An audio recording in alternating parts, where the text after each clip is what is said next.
there is more to life. Yeah, there is more to life. There's more to life than scrolling on your phone. There's more to life than watching bad television. There's more to life than rehashing arguments in your brain. There's more to life than worrying about the future. There's more to life than constantly agonizing over choices. Yeah? Buddhism, probably one of its main messages to us, one of its main reminders to us, is that there is more to life.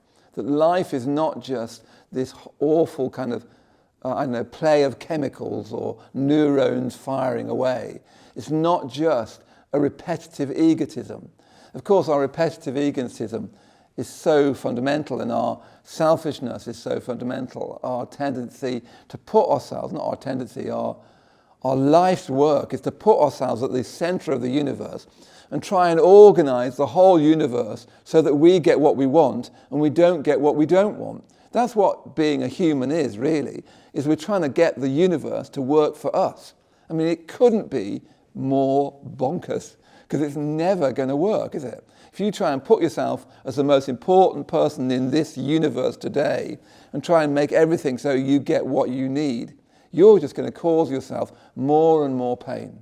And we're all doing that in smaller or greater ways. We make ourselves the center. We try and get things we want. We try and avoid things we don't want. And that very action causes us pain. We're constantly somewhere trying to manipulate our lives to get what we want. And the Buddha is saying to us, it's completely understandable that you do that. It's only human. Don't worry about it. But it doesn't work. In fact, it causes pain. It causes what the Buddhism calls dukkha. Yeah? So it's trying to remind you that your usual egotistic ways of being, which are natural to you, which are to do with the evolution of the brain and the body, they're completely understandable, but they don't work. Yeah? And they actually cause you suffering. So this is the truth of dukkha, as it's called, the truth of the fact that the way that we try and organize our life doesn't work. But we can only really make progress with that if we remind ourselves that there's more to life than egotistic clinging, than clinging to self and trying to create a world where we always get what we want and don't get what we don't want. And one of the things we need more than ever now in this postmodern world is to find our way back to a more than life.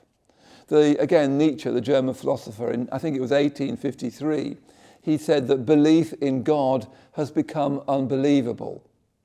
And what he meant by that, he wasn't saying that God is bad or dead in the literal sense. He just meant we can't believe in it anymore. That metaphor, that great metaphor that so many human beings have used to discover more to life, you just can't believe it anymore. Even if you think you can, Nietzsche was saying, it's not possible anymore.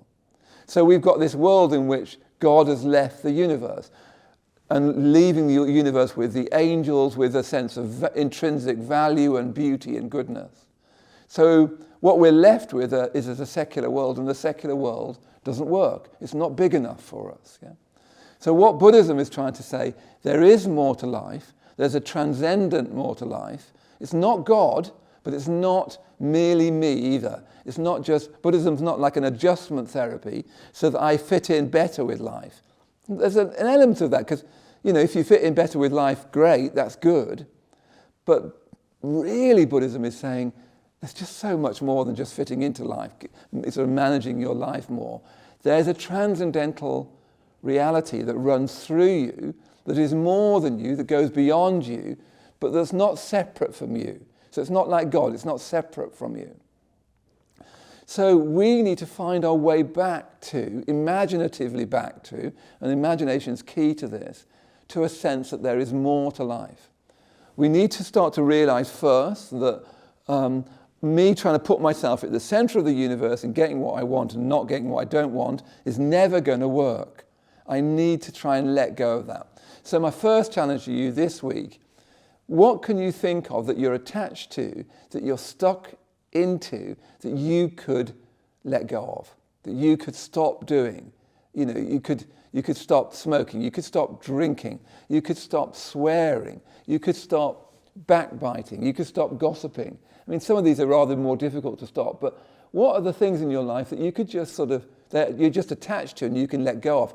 Tell you what, a really simple thing is, what about your room? What is there in your room that is just clutter, that you don't value, that you don't clear up? Yeah? What is it on your desktop that is just clutter?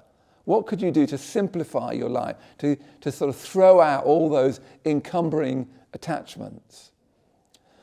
And then as well as that, look around your room, look around your flat, look around in your wardrobe, in your drawers. What have you got that's you're just clinging to, that you don't really even value anymore, but it's kind of cluttering up your life? But then in your meditation, and we're doing this meditation challenge, why don't you include prayer? Now, our idea of prayer is that it's to God or some sort of deity. Buddhism has never had that idea. It's never taken that idea. In fact, it slightly makes fun of that idea at times. It's a sort of crude idea. But Buddhism still values prayer. You don't hear it very much in Buddhism, at least in modern Buddhism. But Buddhism still values prayer. So why don't you, at the end of your meditation, pray? And you don't know who you're praying to. You could pray to the Buddha. You could pray to one of the Bodhisattva figures of Buddhism. You could pray to, I don't know, this benign, beautiful planet that's full of beauty and complexity. And what would you say? What would you say to the transcendent? What would you say to the Buddha? You'd say something like, please help me be a person who's aware, who's awake, who's making contribution to my life and to the lives of those around me. That's what you'd probably pray for. May all my friends be happy. May my mother, who's sick at the moment, may she be happy. May I remember to phone her. May I remember to help my friend put up that shelf. Yeah? May I actually be a source of goodness for the world, a source where people trust me and come to me because I'm someone they can talk to, I'm someone they can be honest to. I'm not going to be on their case, I'm not going to put something about them on Facebook, I'm not going to get really moralistic with them and high-handed with them. I'm just going to try and empathize with them. I want to be that man, and I'm sure you want to be that person. We all do, really. We just get lost, yeah? So why don't we, at the end of our meditation, pray? Yeah? Why don't we just do that? Because there is more to life.